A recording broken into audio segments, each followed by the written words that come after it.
welcome back. I'm Richard Doherty, CEO and founder of Scale Up Consulting and author of Unlock Hidden Profit Zones. And with me now is Ryan King. Super excited to be having a chat with you upstairs at the Amsterdam Fintech Week. And we're going to be jumping into a really cool conversation right now. It's looking at Web3 and the evolution of that, not just now, but also into the future. So let's bring Ryan in, and let's sort of start at the top of the show, Ryan. And it'll be interesting to get your feeling, your market feeling, as to what are the top three challenges that are facing fintechs right now as they really look to start thinking about adopting this type of technology. Only three. Only three. Okay. All right. Let's see. So top three challenges. Okay. So first off, the obvious one, understanding, right? So we've still got this, we're years and years and years into this Web3 blockchain, whatever you want to call it, DLT space. I still have people, relatives asking me, what is a Bitcoin? How do I get one? Kind of thing. There's still this huge gap in understanding. And ultimately, these people are the end customers of your product, right? I mean, from a technological standpoint, there's plenty of expertise out there, but you have to get this to people on the street.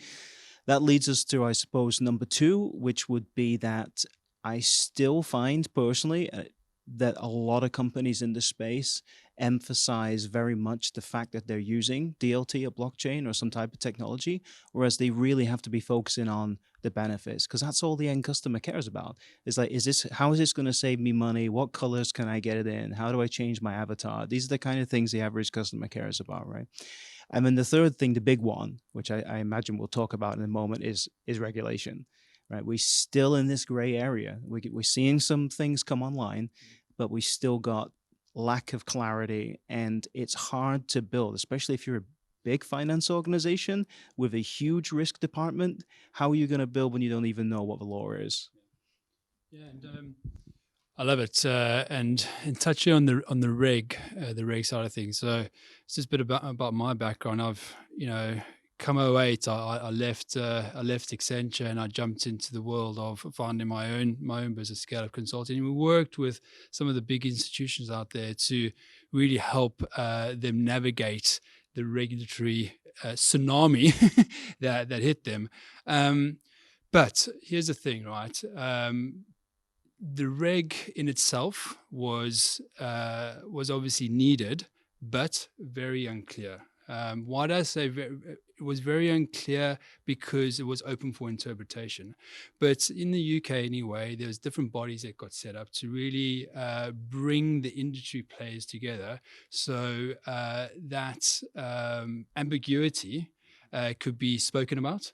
And also then as an industry, sort of the solutions come forward, and also the opportunities are then seen. And I think through this mechanism, anyway, in the larger institutions, it really helped them to, if you're on top of the ball and really thinking about how to evolve your business, and rather than just be regulatory compliant, it helped people really make their mark in the sector. And we look now at the players such as, for example, JP Morgan and what they're doing in the market. They took a very bullish view to regulation. They took a very bullish view to fintech and what they should be doing in the ecosystem. And their balance sheet has, we all know what's going on right now. So,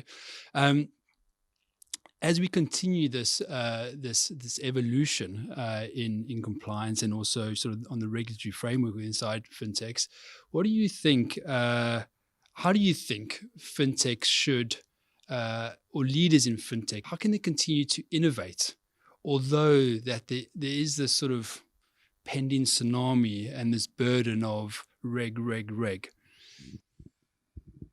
Okay. Well, let's firstly establish it. It's important everybody sort of understands and gets on the page that this isn't necessarily a bad thing, right? For a start, this regulation is necessary. Governments are always going to be sensitive, extra sensitive when something threatens financial control, financial stability, when it reaches customers where it hurts them. So it's good. And from a perspective of us in the industry, it gives us something that we can build to as well. So we should also welcome it. And I think that brings me to what I would say is the best way forward. The true innovation, innovating in the face of compliance, is automating that process, right? Let's automate more of these rules into the technology itself. Instead of having, this is where we can sort of almost build back better. I don't like to use that phrase, but you know what I mean? Because the current system, when you're going through these compliance things, there's ultimately some guy who has to sit down and look at a document and eyeball it and go, yeah, this is or it isn't valid. Look at a copy of a passport and go, okay, I believe this person or not. But this stuff can all be automated. And since we're building this from fresh, these tools, we should be automating that in. As a customer goes to purchase something, whether it's a security or whatever it is, it should be an automatic process to check to make sure that I'm got the right passport, that I'm an accredited investor. This can all be automated. That would be the ultimate, both the solution and the best way to establish this as a very innovative space. Love that answer. Really, really great answer, and it gives us some insight as to how leaders out there should be thinking when it comes to being compliant. Think big, think digital, and then you're going to start unlocking some opportunities.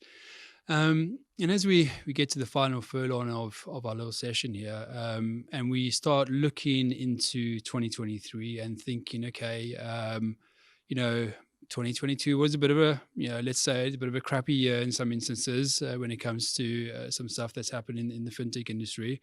What do you think are, the top 2 or 3 opportunities out there for fintechs and fintech leaders to really explore as we move forward into the coming year?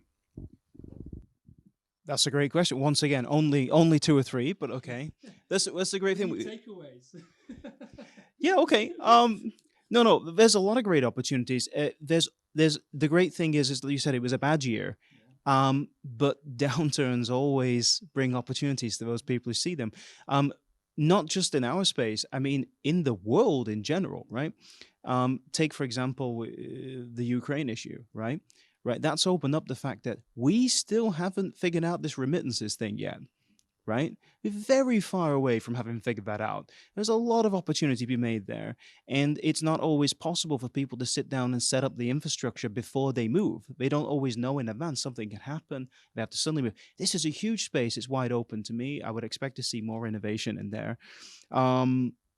I think bringing together the liquid pools that we have in the TradFi and the DeFi space, like in a much more connected way. We've got people in the DeFi space who've made money. They would like to broaden their investment scope, get something maybe a little bit more stable with a little bit of a lower yield, but less risk.